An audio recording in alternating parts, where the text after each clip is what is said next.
Hey everybody, and welcome to Sage Hollow. My name is David, for those of you who are new to this channel. Today the project is going to be putting up a clothesline. As you can see behind me, I have this old metal clothesline. And this old clothesline is getting rusty, and the metal lines are breaking off. And this February we had a big old ice storm, and a tree over there on the hill decided to fall over right on top of it and pretty much did the rest in. So I'm going to be cutting these off, and I'm going to be putting in new wood and new lines, and I thought I'd just bring you with me.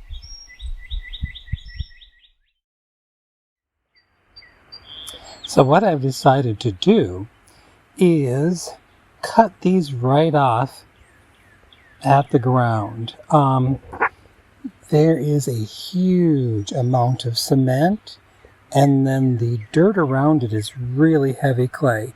It would literally take me a day to dig this out. So what I'm going to do is I'm just going to cut it off and cover it with dirt and grass. We'll be able to mow over it. No one will ever know it's there.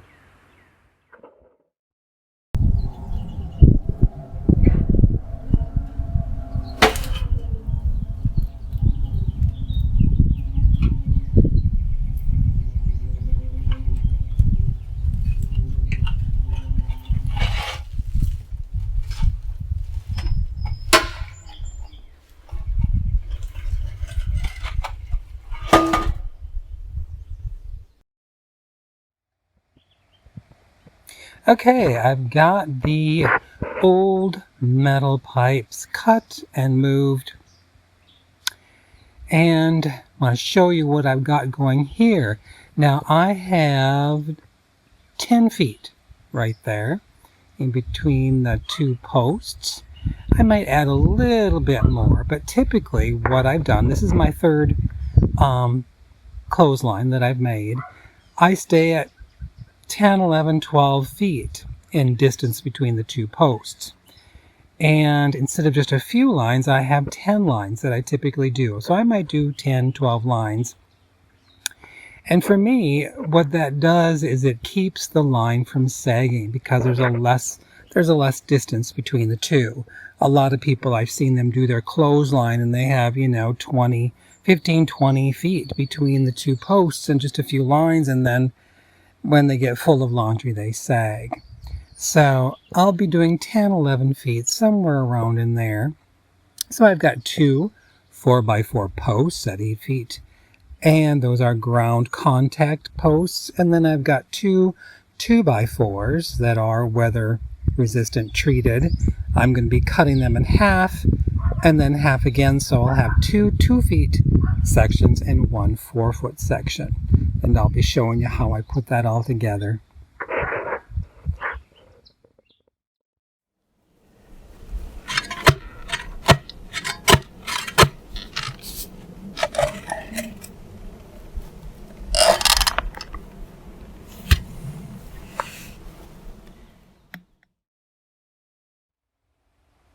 All right, now we have the post dug down 2 feet and the post put in.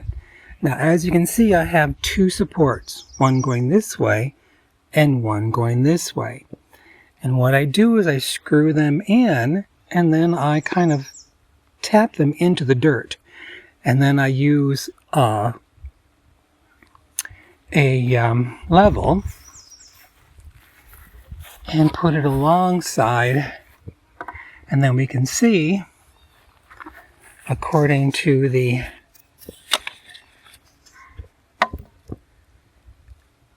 that it's pretty level. There we go. And that'll keep it in secure enough to fill the hole. A technique that I use is I fill the hole with dry, fast acting concrete, and then I put water in there and kind of tamp it a little bit. And that'll hold really good. Okay, now as you've seen, I have got this full of dry, fast-setting concrete. And now I'm just going to put some water in it. And then we'll tamp it down a little bit so that we can get the water to go down to the bottom. Try not to do it too hard so we don't want to disturb the post.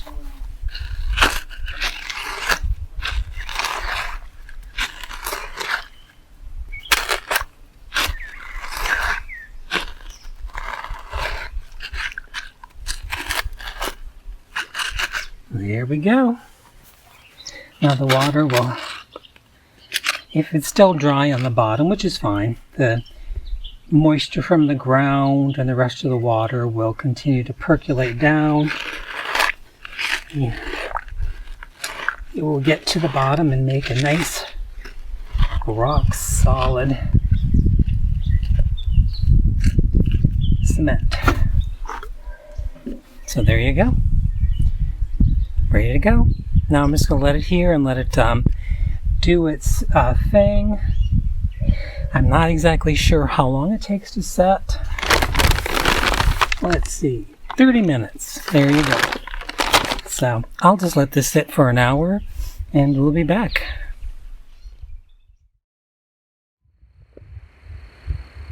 So let's see what we've got so far. Now as you can see, the cement has set on the second one. I put some dirt in there and tamped it down. And as you can see, I've got the one 2x4, the 4-foot section, the two 2-foot sections cut at a 45-degree angle. I have on the top here, right there, I have 5 screws that screw down into the post, and then 2 screws on each side. Now tomorrow, I am going to be putting hooks all along there. I decided on a total of 10 feet between the two posts. So all in all, I am very pleased with what I got. So tomorrow, we are going to be working on running the line.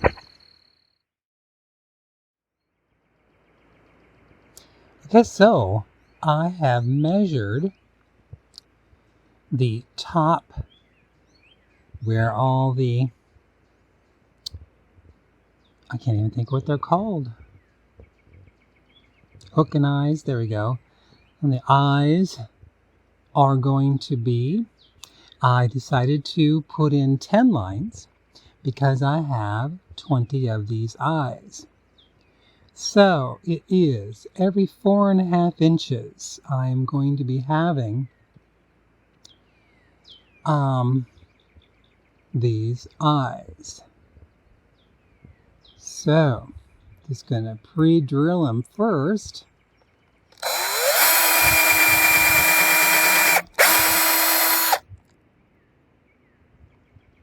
And there you go, on both sides.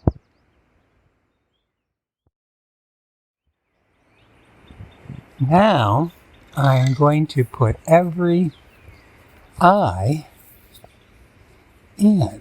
So you can see I'm using a screwdriver.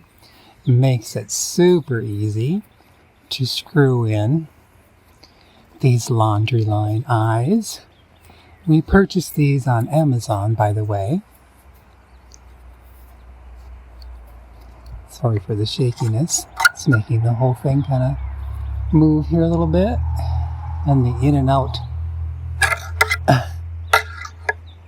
focusing. Here we go. Well, I only got 18 more to go. Alright, now I'm stringing the line. I have my line here, metal, covered in plastic. And I've got these little clampy-like things. I will share in the description exactly what it's called. I don't remember right at the moment. But you stick one end in, stick it through the eye, bend it, and we'll have to pinch it in order for it to be in the right. There we go.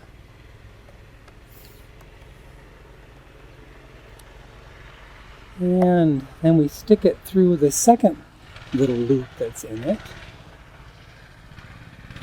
Yeah,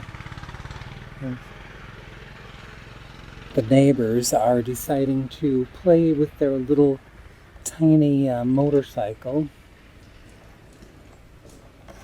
There we go. And then I'm going to cut this off a little bit.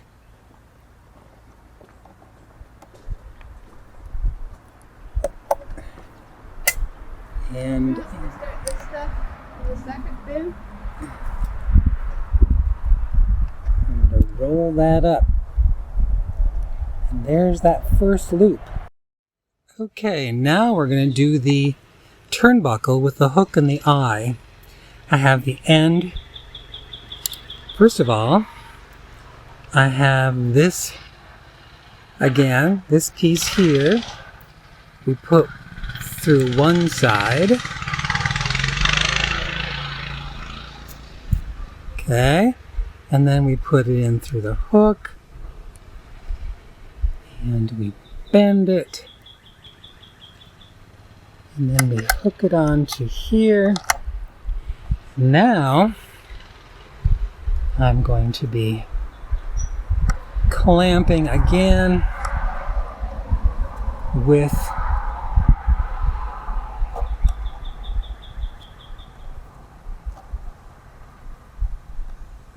and sticking this end into the other hole. There we go. Now I just need to move that up. I'm going to pinch it just a little bit more so that it goes. There we go. All right. Now, what I do to tighten it is all I have to do now, as if you've noticed, I have it opened all the way too. I forgot to mention that this is opened as safely as I can open it.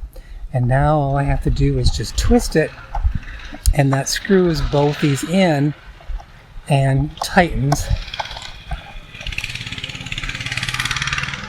the ring. And you can tell everything is bouncing around while I'm doing that. But there you go. And then I will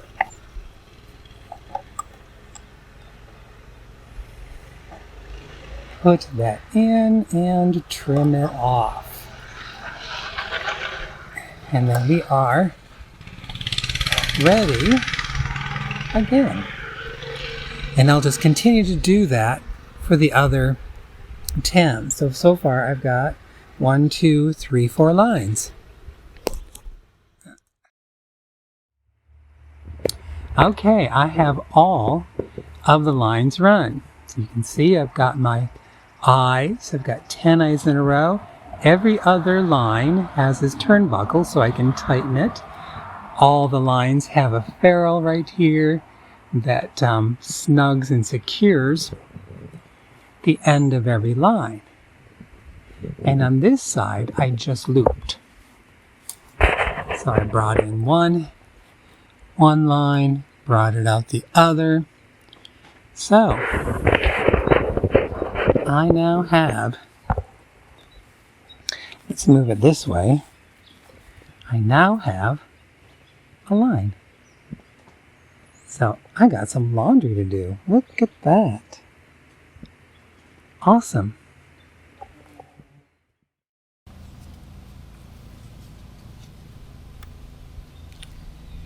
All right. Our clothes dryer is all done. You know, I've discussed earlier that I make clotheslines closer together, the posts closer together than most people do. And I also do more lines. I've got a total of 10 lines. Now, the reason why I do a shorter distance, like I said before, between the posts is, number one, the line doesn't sag as much. And number two, I don't have to go back and forth as much with my clothespin bag or my laundry bag, the laundry basket that's down below my feet. And so it kind of eliminates the back and forth, gotta get my pin bag, gotta get the laundry basket. And it kind of makes things a little more centralizing. And also, I can adjust how many of the lines I want to use. I don't have to use all 10 lines at once because it is only 4.5 inches between the lines. But I could do every other one depending on what the weather's like. If the weather's a little more overcast and a little cooler, I might want to skip a few of the lines, put more airspace in between. But if it's sunny and warm like today, I can put every one of them and they'll dry just as fast. And don't forget to put your laundry inside out so that the fabric, if it bleaches from the sun, it will bleach the inside and not the outside.